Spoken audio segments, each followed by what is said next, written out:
You're online every single day, right? Logging into your school portal, grabbing a new game, just scrolling through your feed. You type in your password and you hit enter without even thinking about it. But have you ever really stopped to wonder what happens to that password the instant it leaves your computer? I know, it's a kind of scary thought, isn't it? But it's a really important one. Because depending on the website you're on, your most private information might be zooming across the internet like a postcard, just totally open for anyone to read. So, how can you tell when you're safe? Well, let's dive in and find out. All right, so to understand the solution, we first have to get to the root of the problem. And it all starts with the internet's original language. The way websites and your browser first learned how to talk to each other way back in the day. That language is called HTTP, or Hypertext Transfer Protocol. It's basically the set of rules that lets your browser ask a server for a web page. And it was a brilliant system, but it was built with one massive, glaring vulnerability. All the data is sent in what's called plaintext. Just think of it like shouting your entire conversation across a crowded room. Literally anyone can hear what you're saying.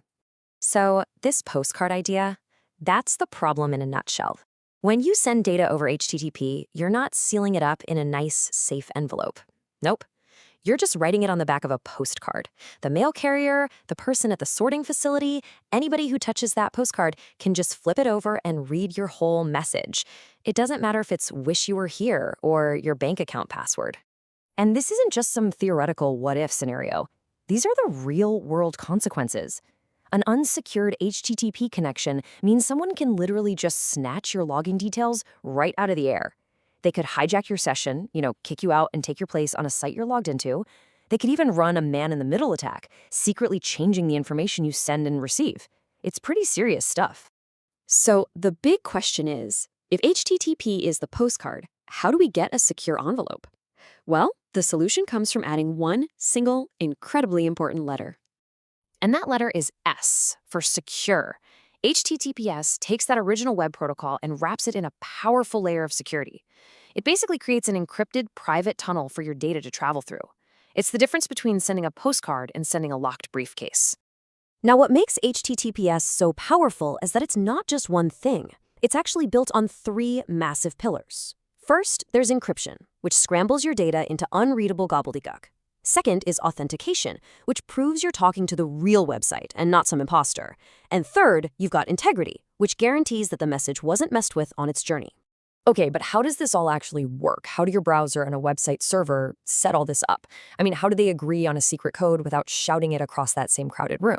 Well, they use this really clever process that's a lot like a secret handshake. It's called the SSL/TLS handshake. And believe it or not, this whole dance happens in the blink of an eye. First, your browser says, hello, and asks the server for some ID. The server shows its SSL certificate, which is kind of like its digital passport. This certificate has the server's public key. Your browser checks that the certificate is legit, and then it creates a brand new one-time use secret called a session key. And here's the magic part. Your browser uses the server's public key to encrypt that secret session key, and then sends it over. Only the server has the matching private key to unlock it. Once it does, boom.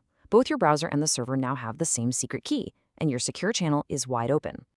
Okay, I know that was a lot of technical stuff. Public keys, private keys, certificates. But the cool part is, all of that crazy cryptography happens completely behind the scenes. For us, the result is simple, it's visible, and it has totally changed the internet as we know it. Thanks to a massive push from companies like Google, who started ranking secure sites higher in search results, HTTPS has become the standard. Look at this number. Today, nearly 98% of all web traffic in the US is encrypted. That is a huge, huge win for our collective privacy and security online. So let's just boil it all down for a second. On one side, you've got HTTP, the original unsecured protocol. You'll probably see a not secure warning in your browser. On the other side, you've got HTTPS, the secure version that uses all that cool encryption. And your browser gives you that trusty little padlock icon. It really is that simple. So the big takeaway here is that HTTPS isn't just about security anymore.